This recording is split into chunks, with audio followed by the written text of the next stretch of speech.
Welcome to another episode of The Case Files of Eddie James, the exciting new show within a show that gives you, the listener, both a thrilling mystery and a peek into the world behind the scenes.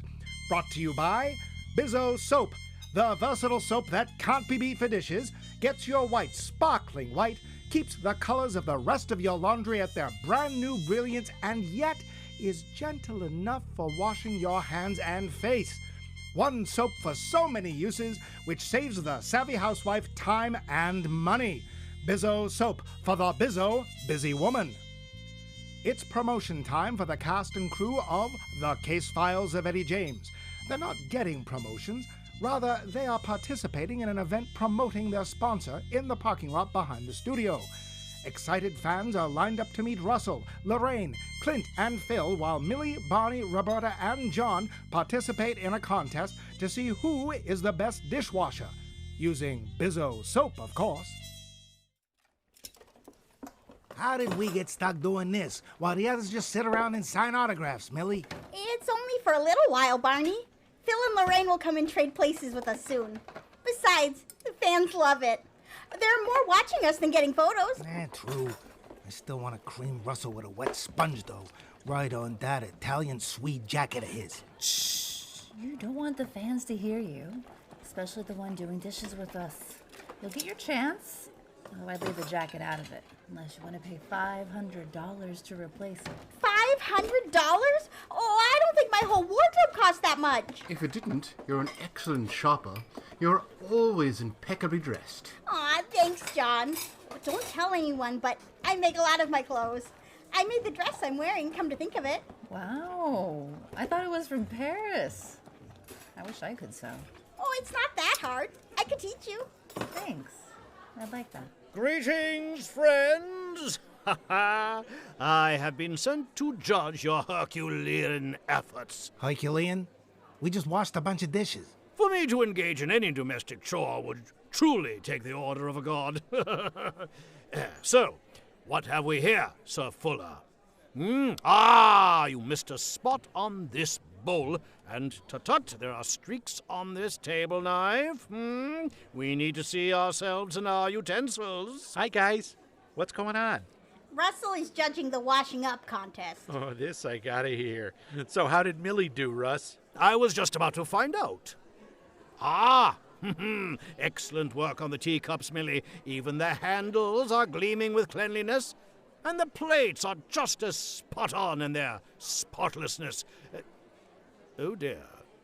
You have stains in the bowls of your spoons. Oh, so close to perfection, yet so far. Now, to view the work of our other contestant, Mrs. Wilbur Farnsworth, if I'm not mistaken. Oh, Mr. Banks, you can call me Imogen. Imogen it is. Do call me Russell. Yes, well, that's it. The winner of the Bizzo dishwashing contest is, without a doubt, Mrs. Wilbur Farnsworth. Oh, dear Imogen, your prizes consist of a year's worth of Bizzo soap and a kiss from yours truly. Oh, my! Nah, I can't kill him. He just charmed the socks off the whole crowd. Well, he'll get his someday, don't worry. We all get what we deserve eventually. Agreed. Only for him, I hope it's sooner rather than later. I think it'll be sooner. And I think it just might be in the form of Clint. Look at the way the women are clustered around him. Far more than Russell ever had. Yeah, that gives me an idea. Hey, Clint. Excuse me, ladies. Yes, Phil. How far do you think you could throw a bar of Bizzo? Gee, I don't know. At least from center field to the pitcher, if you know what I mean. Russell, you did a baseball picture.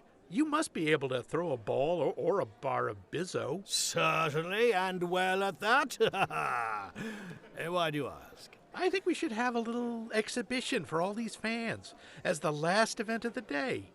Let's see how far each cast member of Eddie James can throw a bar of Bizzo. Would everyone like to see that? Oh, We can use this space between demonstration stalls. I'll stand here to keep an eye on where the bars land. The rest of you go to the other end. What's going on over here? You're just in time. We're going to have a little unscheduled contest to see who can throw a bar of Bizzo the farthest. Yeah? Count me in. Oh, good. Go join the others. Okay, everyone line up side by side. Roberta, please hand everyone a bar of Bizzo. Thanks. Okay, one at a time, starting with Barney. Throw your bar. On your mark, get set, go! Oh, wow.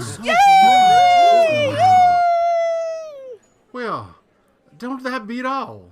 Lorraine, you outthrew me by a good 10 feet. Actually, it looks like Lorraine's bar went the farthest. And Russell, yours came in last. I probably should have told you. I played with the Grand Rapids Chicks for a year, second base. The women's baseball league team? Oh, wow. Were you part of their championship team? No, unfortunately. I left to join the Waves before that happened. I have been bested by a ringer. I declare the contest null and void. You were bested by everyone, Russ. The only one who has the right to be mad is Clint. And I'm not mad at all. The best man, person won. I say the winner buys the drinks. And as we're done here, she can buy them right now. Okay, but early night, please. We're recording in the morning, and the Magnus Campbell case is going to take a lot of energy.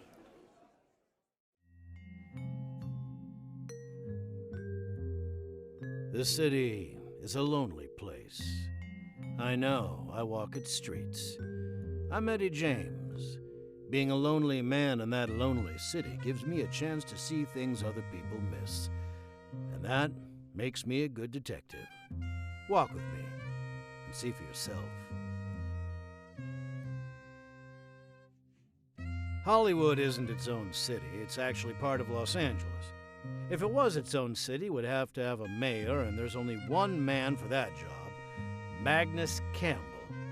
Magnus is the unofficial mayor, or maybe ambassador is a better title. His main purpose in life is to entertain the tourists on Hollywood Boulevard, for a price, of course.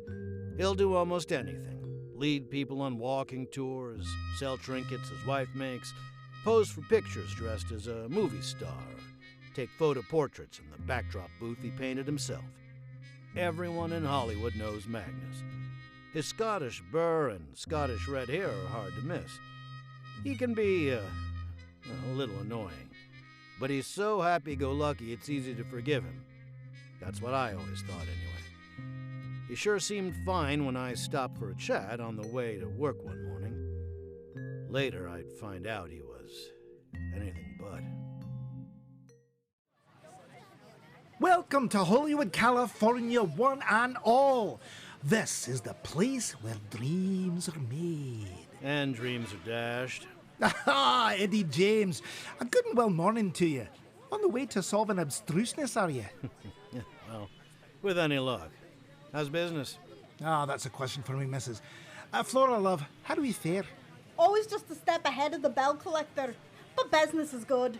And what is the business of the day? Photography. It makes us the most money by far. Tourists love it. Oh, they do indeed. Portraits in me wee booth or in front of Grauman's or the like. They want all of it. Fancy one for your desk or maybe as a gift for a lady friend? Thanks, but no thanks. I don't want to look at myself, and the only lady friend in my life is Susie. She gets to see the real thing every day. Ah, too bad. Do send your clients this way, though. Maybe they would fancy a photographic masterpiece. Sure. Hey, Magnus! Did you see what's setting up in front of the Egyptian? Oh, hi, Eddie! Long time no see. You haven't been by the stand for paper in ages. Hi, Faye. Well, sure I have. You just haven't been there. Little matter of taking bets on the side that attracted the attention of the men in blue, I hear. Oh, yes, that. All a big misunderstanding that's All straightened out, promise. I'm nothing but above board now. I swear. What is setting up at the Egyptian Fae? It looks like... Oh, Magnus, there you are. You've got to do something. They're making such a mess, taking up the whole sidewalk and everything. I don't see how people are going to get into my shop. You're looking at me funny. Well, Faye did tell you, didn't she? Not as yet. They who, Trish? Faye really didn't tell you that already? Oh, sheesh. I thought it would be the first thing out of her mouth. Nay, she insisted on making small talk with the Seamus first. So, what is all of this hullabaloo about? Magnus, I need your help. They're telling me I can't set up my shoe shine stand in my usual spot. That's not right. I pay for that spot. That's It's good. all Hey, right. we all deserve that Somebody's spot. gotta- Faye, Trish, Burt, settle down. For heaven's sake, who is making a mess and blocking the sidewalk? Gordon Summersby. You'd think he was king of California the way he goes on. And he hasn't even been elected yet. Gordon Summersby. Gordon's... That name sounds familiar. Oh, he's the daft ken what owns the Gordon's Market chain. Fancies himself a big political, so he's running for office. I must have set up one of his rallies. All right, I've seen the posters. Gordon will make it Summersby all year round in Tinseltown. One of the dumbest slogans I've ever seen. Ain't that the truth? Unfortunately, he has the right to campaign. Tell you what, everyone. We'll just go attend this rally of his and let him know what we think of him and his platform. Yeah, that's a Show him great that. idea, Sure will. Magnus. Mr. Haas? Thank you. Yeah. Well, I'll leave you to it. Good luck shouting him down. We'll need it. Here's the voice of an angry bull, and that's without a megaphone. Let's go, everyone. Time to outstomp the stomper.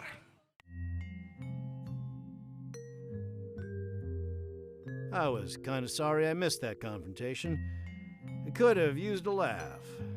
Gordon Summersby didn't have a chance against Magnus. He couldn't win a debate against a third grader. He couldn't take credit for the markets either. They were founded by his father, Gordon Sr. Magnus, on the other hand, was the son of a factory worker. He didn't make it to high school, never mind college, but he knows far more than Summersby ever could. I mentioned the episode to Susie when I got to the office. Susie's my gal Friday, or as she likes to put it, my sidekick. Turns out she'd seen one of the rallies, and it had been a real eye-roller. Luckily, no one seemed to be taking him seriously. We dropped that topic after that and focused on the case we were working on. I forgot all about Magnus until the next morning, when he forced me to remember him by walking, or rather bursting, into the office. Take a look at this, Mr. James. I had the teller give me our current balance when I went to the bank today. We actually have $459.18 in the account, and our bills are paid. That's it. Just for that, I'm taking you to dinner. Let's do Ciro's or the Macombo so you can wear that gold dress you earned from your first case. Really? No joke, Eddie? I'd love to. No joke, you deserve it. You've been working hard. So have I. What you really need is a real date, but, can't help with that. Oh, of course not. Actually, I've been on a couple lately. Same guy and every... Eddie, I need your help. It's a matter of life or death. Sorry to bust in like this, Eddie, but this time is not exaggerating. Uh-oh. What's wrong, Magnus? Flora? What's wrong?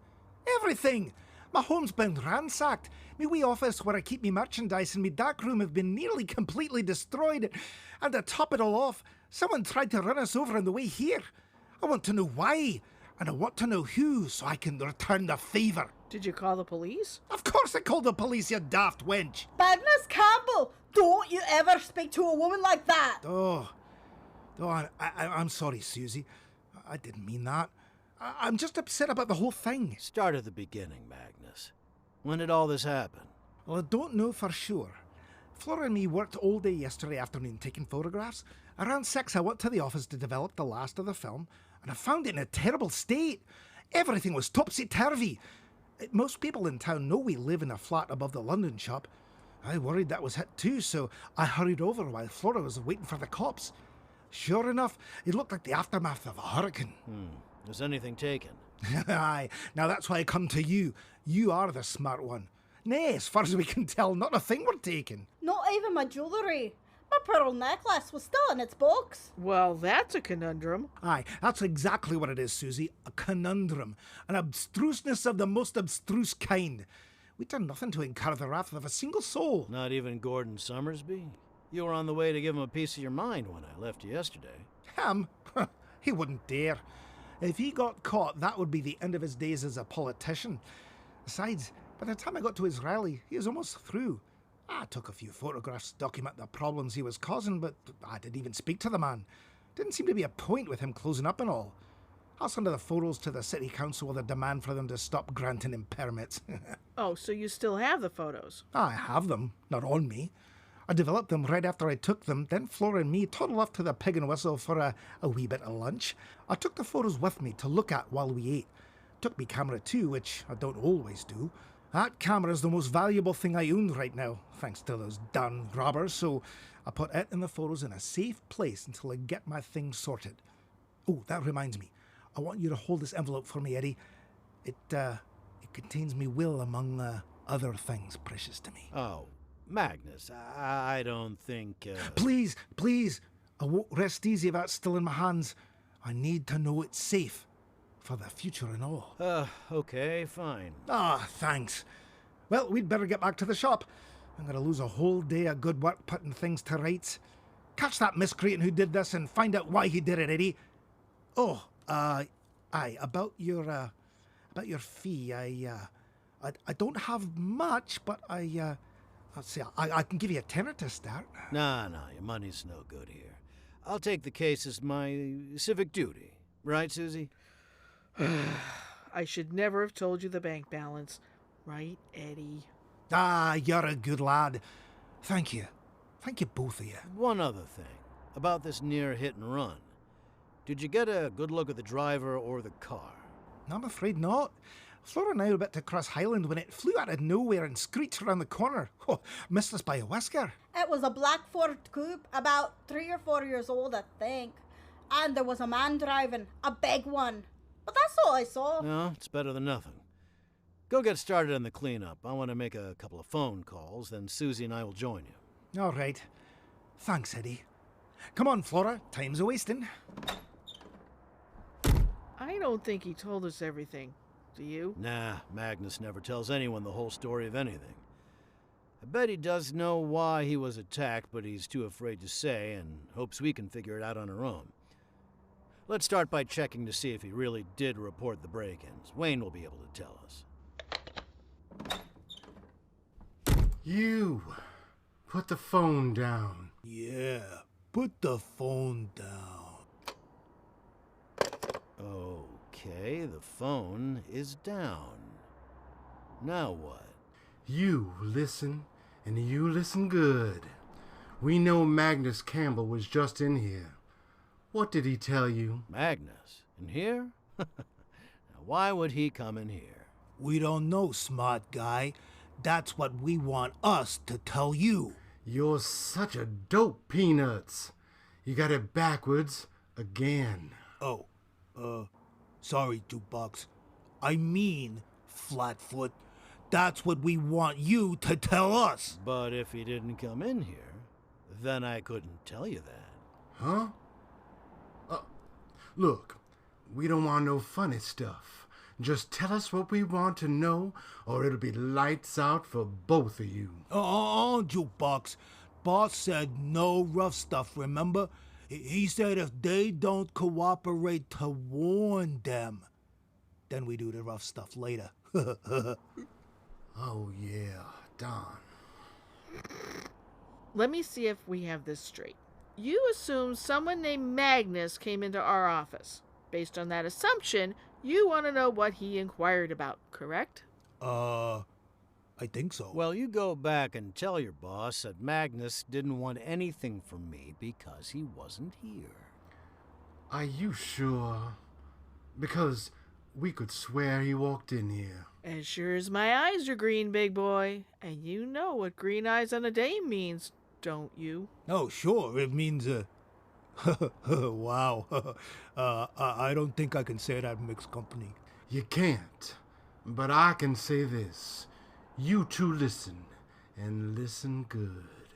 If Magnus Campbell shows up and asks either of you to take a case for him, you say no. You take that case, and it'll be curtains for the two of you. And if it gives you anything, you give it to us. Got it? How very theatrical of you. First lights, now curtains. Yeah, we heard you. Good, 'cause we got our eye on you. Yeah, a hawk eye, 'cause we'll be watching you like one of them bald eagles. Let's go, Jukebox.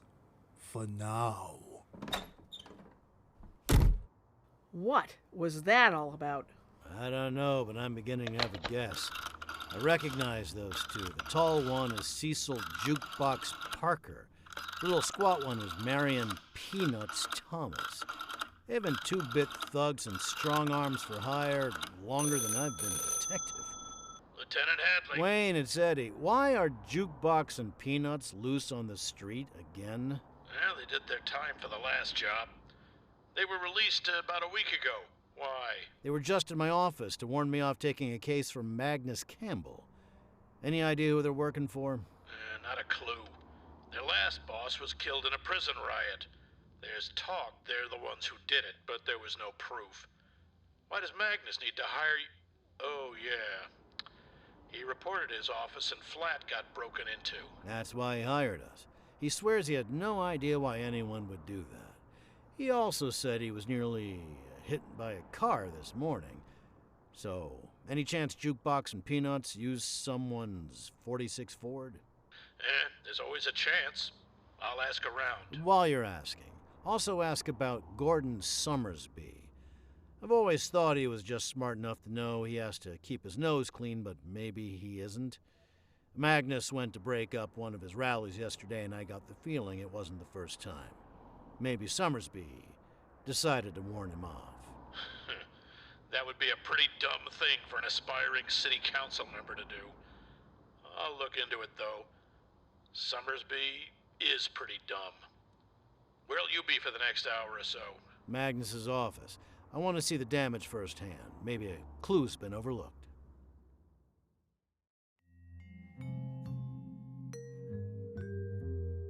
Susie and I went over every inch of both Magnus's office and apartment. If there was a clue there, we didn't find it. There were no fingerprints, I could tell from all the gray powder on the doors, and no other indication of who had done it. Wayne stopped by while we were searching. Jukebox and Peanuts had dropped out of sight, he told us. There was no connection between them and Summersby as far as he could see. And other people had reported the near hit and run, but none of them could provide anything other than it was a black Ford. 2 dead ends. I hate dead ends. Now, there wasn't much I could do about them that day, though. I'd promised Susie I'd take her out to dinner, so I decided to forget the dead ends for the night and keep that promise. It was a good thing we went, and not because T-bones were the special that night. Thanks again for this, Eddie. I never thought I'd get a chance to go to Ciro's. It's even better than I imagined. You're welcome. You deserve it, especially in that dress. You look like $1 billion. $1 billion, huh? Must be all the gold sequins on top of the gold silk. I caught more than one starlet ogling this dress, you know. I'll have to tell Mr. Farrow. Oh my gosh, is that Rick Blanchard? Rick Blanchard? It sure is. I would never guess you to be starstruck. I'm not. Well, I didn't. He did, actually. He did what? Are you trying to tell me you... And he... No. He ran into my car when I was stopped at a stoplight. I almost had to sue him to get the repairs paid for. It wasn't his fault I had to sue. It was his accountant's. He thought I was lying. Rick stepped in and ordered him to pay me. He was honestly embarrassed by the whole thing. I didn't tell you about this before because I didn't want you to bother with it. You wouldn't have bothered me. You never bothered me. You should go over and say hello. Oh, no. I'm sure he's forgotten the whole incident. and I would not want to bring up bad memories. Oh, geez, he's coming over here. Good. He'll provide excellent cover. We need it right now. Huh? Susie Beck, isn't it? 38 Lincoln Zephyr convertible that I hit square in the back a couple of years ago. Yeah, that's me. Well, my car anyway. Do you still have it? I do. It's old, and it needs work. Again. But I love it. It's a sweet little car. If you ever do decide to part with it, please let me know. I'd take it off your hands. I'll keep that in mind.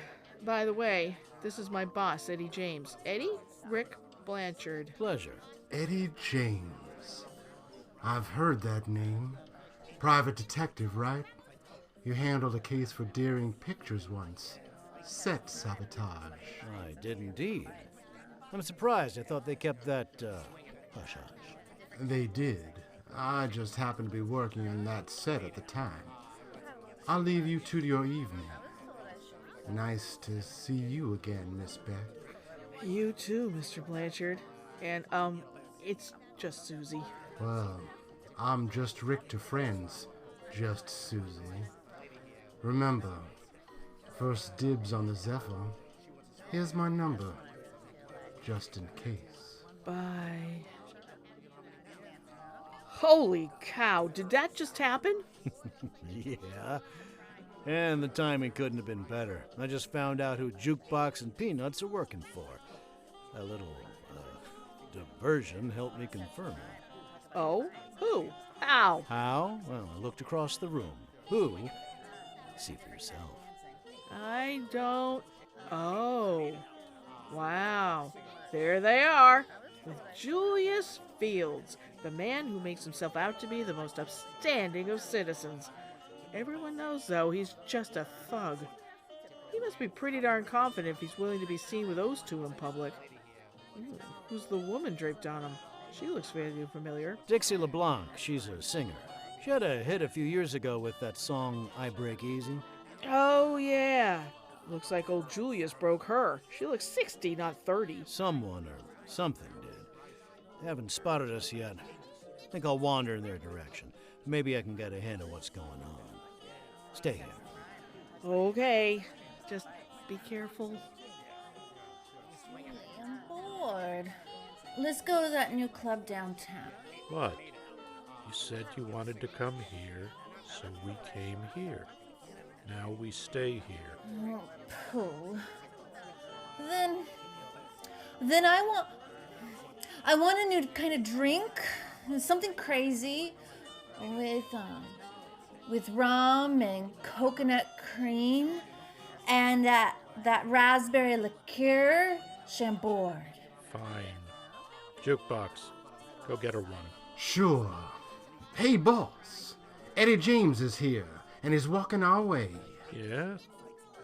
Call him over, Peanuts. You go get Dixie's drink. Remember, rum, coconut, and Chambord. Oh, and throw some amaretti in too. And, and creme de menthe. Yuck, crazy dame. Everybody knows you don't mix no coconuts and Chambord. Hey, Eddie James. Get over here. Somebody wants to meet you. Oh, we've met. So, this is your new boss, Jukebox. Thanks for telling him not to kill me, Julius. I don't know what you're talking about, Mr. James. There was no conversation about murder at any time, yours or anyone else's. No, I stand corrected. The threat wasn't murder, just, great bodily harm. Hey, aren't you going to introduce me, Julius? Eddie James, Dixie LeBlanc, Dixie, Eddie James, the greatest Seamus in town. It's a pleasure to meet you, I'm sure. Pleasure to meet you. I enjoy your records. You don't say. See, Julie, somebody did listen to them. So why did you want to know if Magnus paid me a visit, Julius?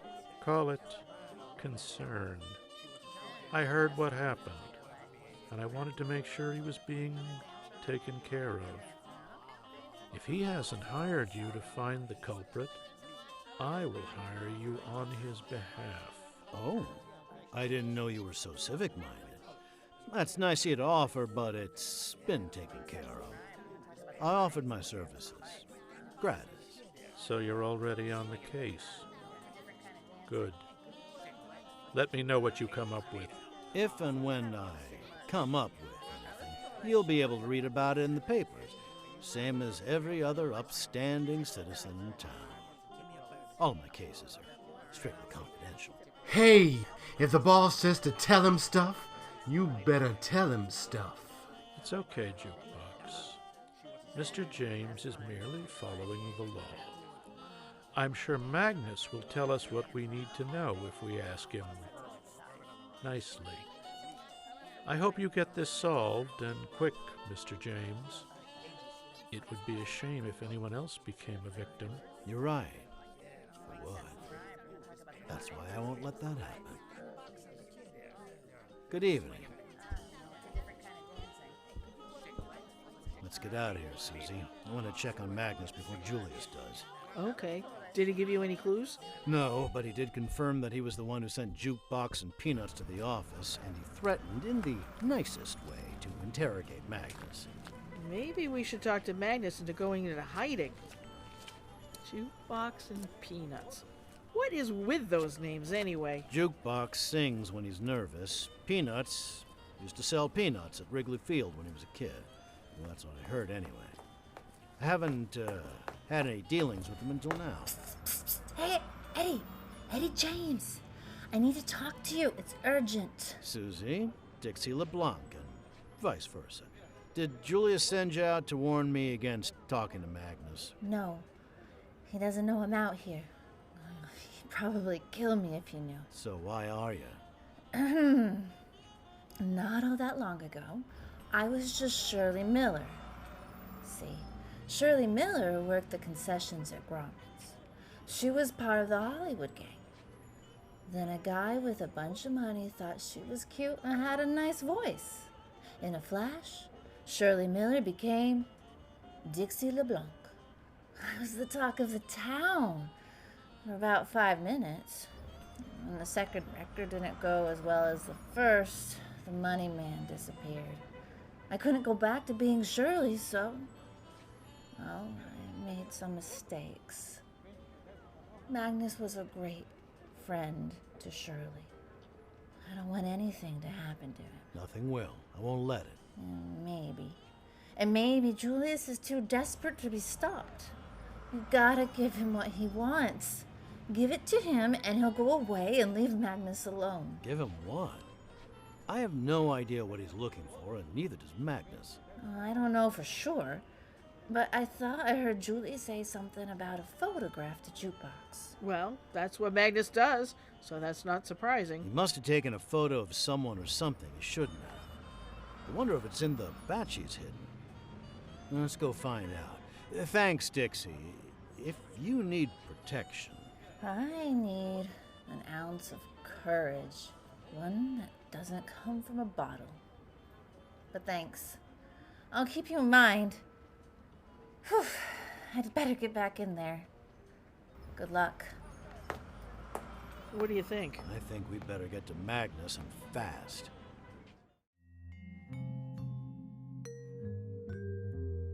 Had Magnus taken a photograph he shouldn't have, tried to blackmail Julius Fields with it, and gotten threats instead of cash?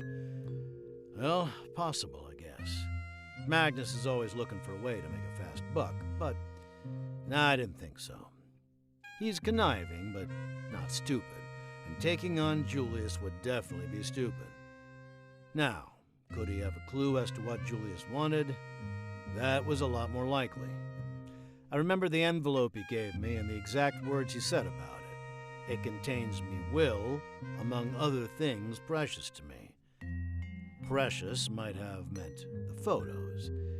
We needed to find out, so we made a stop at my place to grab the envelope before we went to Magnus's. They keep all important items in a secret safe there. That was quick. So what was in the envelope? Haven't looked yet, that's why I was quick. See anyone around? Not a soul. That's not really surprising, though. This dump is in the middle of nowhere. You've got nothing but warehouses for neighbors. That's exactly why I took it. There's no reason for normal people to be in the area, so they always stick out when they are. That and it's nice and quiet at night. Open the envelope, would you? Oh, it's just as well. Wait a minute. There's something else in here.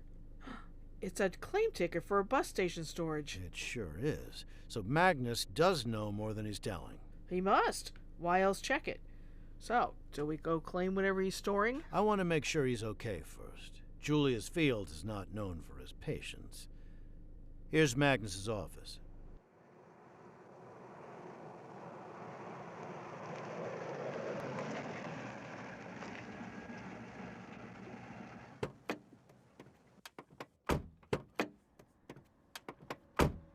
Doesn't look like he's around. And that's a good thing.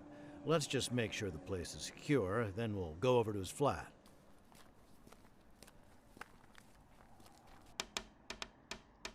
Looks locked and secured to me, and I can't see anyone moving around. Good. Let's get over to his place. We can walk, it's just round the corner.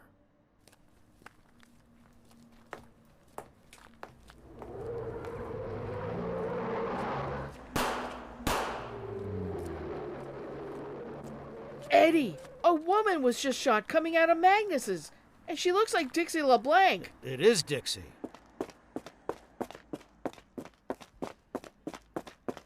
Is she... No, not yet, but doesn't look good. Go call for an ambulance. Dixie! What were you thinking coming here? Julie found out I was talking to you. He said he was going to come here and get Magnus once and for all. I couldn't let him do that, so I snuck away, and I got here first so I could warn Magnus. Oh, help him, Eddie. And get that scum. And do it for Magnus. For me. For every good soul in Los Angeles. The ambulance is on the way. Dixie! She can't hear you anymore. Do me a favor and wait here for the ambulance. I'm gonna get to the bottom of this. Magnus! It's Eddie! Eddie James, oh, am I glad to see you. Come in quick. I don't think you're gonna be that happy to see me, Mr. Campbell. Dixie LeBlanc is lying dead on your doorstep. You know why, I'm sure of it. I want the whole story. Now. Shirley's dead? Oh no, Magnus, you have to tell him everything. This has gone too far. You're right. It has gone too far. I was trying to prevent anything bad from happening. I guess it didn't work. I had no idea a photograph could cause so much trouble. Not this way, anyway. Magnus. Okay. The other day at Summersby's rally, I took a few photos. I just wanted them to show the city council how disruptive his rallies are, you know? But when I developed the film, I noticed one photo had much more than a mere rally in it. I had captured one Julius Fields handing cash to one Gordon Summersby. There's only one reason Julius should be giving Summersby cash, and it's not a legal one. One of them must have seen you take the picture. Aye. As soon as I saw what happened, I had to put it in a safe place. None too soon either, because the break-ins happened right after I left. You haven't tried to sell the photo to Julius or Summersby, have you? No way. Do I really look as daft as that, Eddie James? I'm not going to answer that question. Oh, I will. Yes, you do, Magnus Campbell. You'll do just about anything if there's $1 to be earned. Not this time, Flora. I knew the trouble there would be if that photo got out, for us as well as for them. I was hoping if I hid it away, everyone would just forget about it. Oh, Lordy. Ye are one big dreamer, Magnus. She's right. This is never going to go away by itself. That photo needs to be in the hands of the police. I found the claim ticket. Is it for the Vine Street Depot? Aye. If you're going to go get it, I'm going with you. I can't let you face the danger alone. You're not going without me either. Someone has to keep an eye on His Highness. We'll all go, right after I call Lieutenant Hadley. He needs to go more than the rest of us. Where's your phone? Magnus Campbell, open up. It's the police. Oh, guess I don't need the phone after all. You have excellent timing, Lieutenant. Eddie, what are you doing here? Oh, same thing you are. You just don't know it yet.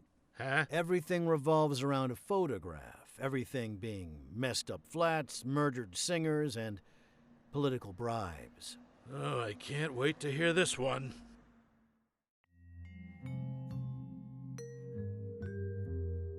One of the things I like best about Wayne, he gets things quick. I didn't need to give him much more than that. We formed a plan. The chance that Julius and his cronies were watching us was about 100%, which meant the chance they would follow us if we let them would also be 100%. We decided to let them follow us. Magnus and I would go to the depot together in his car, without any police backup. Without any initial backup, that is. Wayne would wait to see if we were followed. If we were, he'd follow the followers. If we weren't, he'd head over to the bus depot directly. I couldn't leave Susie out, so I went down and told her to take my car and Flora and meet us at the depot. They could act as lookouts. We had every angle covered. We thought we had every angle covered. The Fresno Limited is now loading. Passengers, please proceed to the bus. The bus for San Diego and Point South will be loading shortly. San Diego passengers, please make your way to the bus.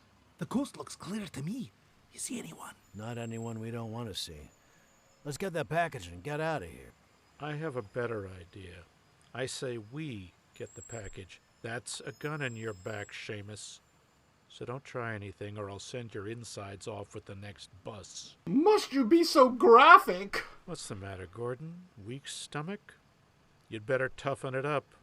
We play rough, don't we, Jukebox? Peanuts? We sure do. Yeah, you can say that again. But you don't got to, 'cause on account you just said it, and we heard it. How did you get mixed up in this, Summersby? I had you figured as maybe a little pompous, but not stupid. I was offered a proposition I didn't dare refuse. You couldn't refuse it. You didn't have the cash to keep your campaign going. I made a nice donation, a real nice donation. All I asked for in return was a couple of favors. Not a hard deal to make. You never, ever said murder would be part of it, you cad. I never said it wouldn't, either. Enough stalling. Give me the claim check, Magnus. Now. Drop the gun, Fields. You're completely surrounded. Try any funny stuff and we start shooting. Yeah, drop the gun, Julius. We're not going to let you hurt our friends. Or get away with one more dirty trick. Or bully us for one more minute. We got weapons too, you know. You touch one hair on my Magnus's head, and you'll hear from me. I'd listen to them. They're plenty mad. So mad they insisted on coming with me when they came to Magnus's flat to see what all the police activity was about. And I told them the whole story. Boss, what do we do? They got the drop on us. I could cry salty tears. And I don't like the looks in their eyes. Yes, but we still have our hostages. They won't do anything at the risk of getting them killed, will you, Hadley? No, but I will. Never, ever turn your back on your enemy. Take that!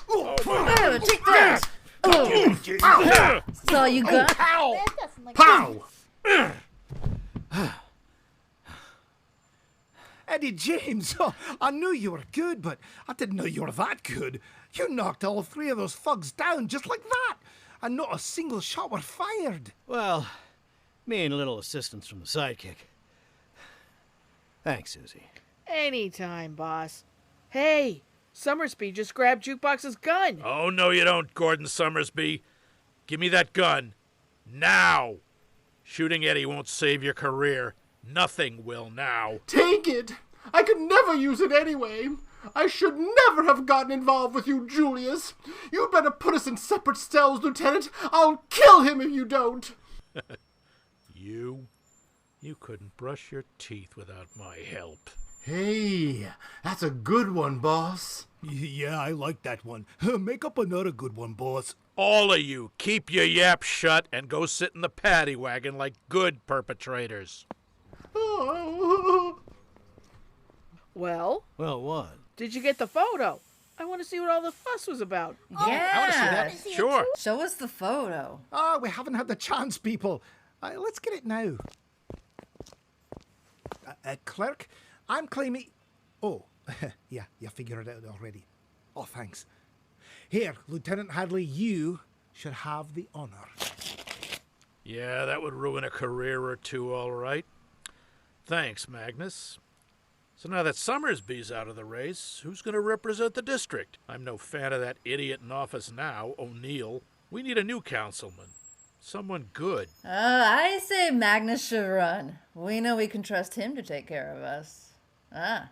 Yeah, Magnus for Magnus. city Magnus council. for city council. Oh no, that's the last thing I need. I'd never be able to live with him. I appreciate your support, everyone, but I think I can do more for you doing just what I'm doing now.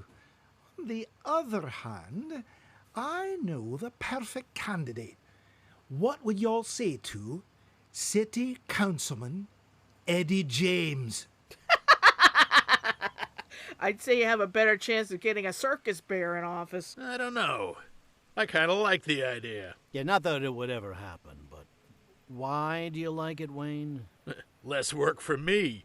You'd be so busy arguing about the budget that you wouldn't have any time to come up with dead bodies. Oh, brother. Thank you for listening to another episode of The Case Files of Eddie James, brought to you by Bizzo Soap, the versatile soap that can't be beat for dishes, gets your white laundry sparkling white, keeps the colors of the rest of your laundry at their brand new brilliance, and yet is gentle enough for washing your hands and face. One soap for so many uses, which saves the savvy housewife time and money. Bizzo Soap for the Bizzo busy woman. Tonight's cast included Lauren Baumbauer, Val Kuhns, Max Levine, Mike Luce, Richard Tatum, Rachelle Wasserman, and Keith Wright. Story by Val Kuhns, sound patterns by Val Kuhns. This has been a Q Footsteps production. New Hampshire. If it was its own city, it would have it would have a baba beat a booba. I love my baba baba ba. Booty booty. Booty booty booty booty booty. Oh, yeah, that's really good. You should remember the Alamo. And now back to our regularly scheduled acting. How long has this been going on? I'm going to start that whole nonsense again. One more time.